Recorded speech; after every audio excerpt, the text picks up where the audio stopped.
is Grace Andrews. I am a research scientist at the University of Southampton, and I work out of the National Oceanography Center, and I study climate change. And I love being a climate scientist because I love being actively involved in trying to make a difference for something that is truly a global problem. But sometimes I feel like my friends think that they're fighting climate change sort of vicariously through me. Do you know what I mean? You know, like, I think they think that by taking the recycling out twice a month and having a friend that's a climate scientist, they can basically call themselves a climate activist. And my parents are actually the worst about this. My parents like to say that they're liberals, but I'm pretty sure they think that their responsibility, their personal responsibility for fixing climate change was done the minute they conceived me.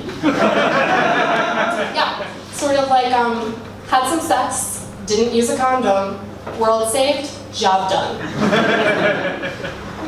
And in terms of my friends, you know, given that I will be literally friends with anyone as long as you keep buying me drinks, you know, it's, I can't remember what I was going to say. I guess I had too many drinks. Okay, but anyway, so, you know, it's all kind of ironic anyway, because in reality, I'm a terrible person to be friends with. Yeah, I am. Like, you should never hang out with me. And the reason is because anytime I meet someone new and they find out what I do, you know, the first thing they ask me is basically, how fucked are we? And I'm a professional, so I can assure you, we're super fucked.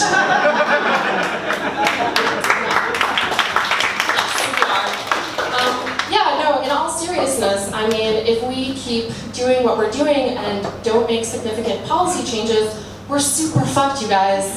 So, you know, I'm not great to hang out with because I'm kind of like the Grim Reaper, you know? I'm like the angel of death. I just go around spreading sadness and despair everywhere.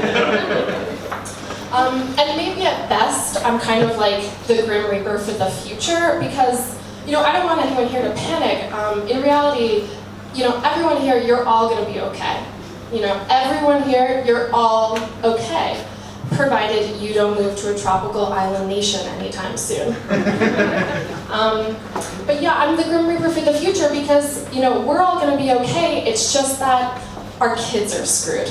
Yeah, like if you have kids, they're the ones that are screwed. And also, if you're not actively trying to do something to fix climate change right now, your children's lives are ruined and it's completely your fault. So,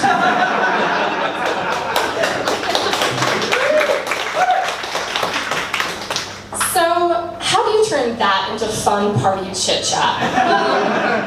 I like to try and focus on the more interesting and fun parts of my job, so I get to travel a lot to some really awesome places. But before we get into that, let's just do climate change in one sentence. So, climate change, we, humans, add carbon dioxide, or CO2, to the atmosphere. That warms our planet, and bad shit happens. That's all you gotta know. And so one of the bad things that's happening is that we're melting the Greenland ice sheet and our sea level is rising.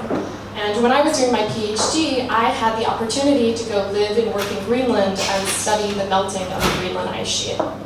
Now, this topic of sea level rise and ice sheets melting, it's becoming talked about more commonly in the media, so I thought I would just let you guys know that you know, you might start seeing these images of the ice sheet and maybe even the researchers, the intrepid researchers who go out there to study these things.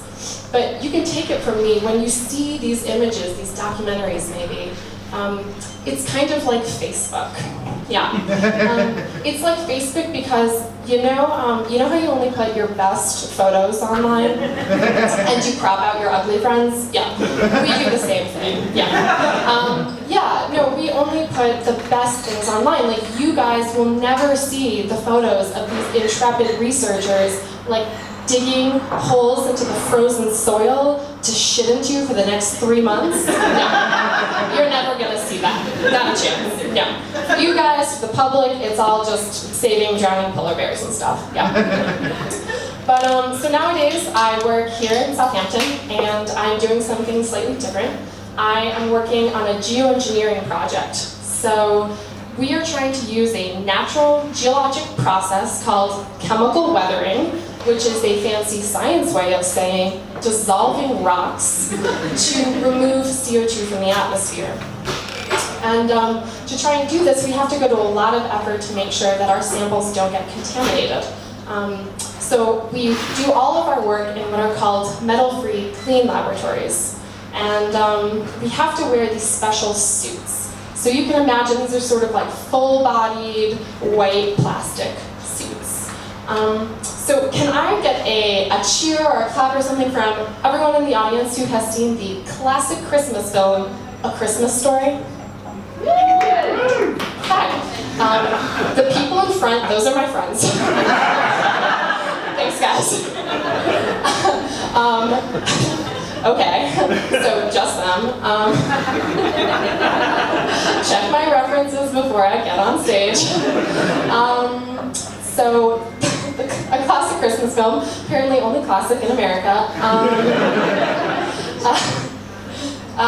Okay, I'll just summarize the plot for you guys really quickly.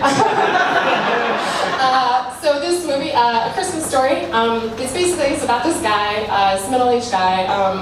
He's married, he's got a couple kids, it's Christmas time.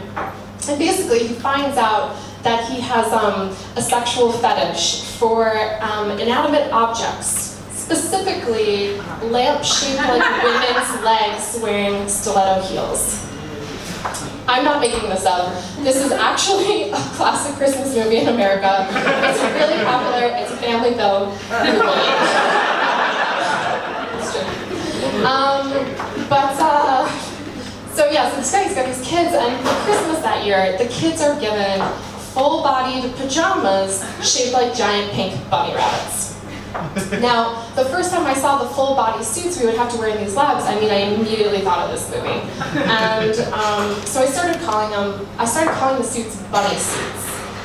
And I guess this is one of the cool parts about having seniority in your workplace, is that people just generally assume you know what you're talking about, even when you're just making shit up. Yeah. So I started calling them bunny suits, and pretty soon everyone was calling them bunny suits. And they're still calling them bunny suits, and they have no idea that I just made that up based on a semi-perverted Christmas movie. So we have to wear these bunny suits, and we do all of our work, like I said, in metal-free clean laboratories. And by metal-free, I mean it's white and plastic from top to bottom. And I spend about maybe 10 hours a day in this lab, usually by myself. So you can imagine, it's like me in my little white suit in this little white room for 10 hours. And it's kind of like a cross between the prison that the X-Men built for Magneto and one of those white padded rooms in the 1950s insane asylum. And so I'm telling you all this so that you get a little flavor for a day in the life of a climate scientist. It's glamorous. And because I know that, sometimes scientists have reputations for being a little odd. And, I just wanted to say, maybe, give us a break. So that's basically all I have for you guys, but I just wanted to say, if you are interested in getting more involved in the fight against climate change, and you're looking for a way to do that, a fantastic place to start is where all of my friends started, which is call your local politicians and buy me a beer. So, thanks.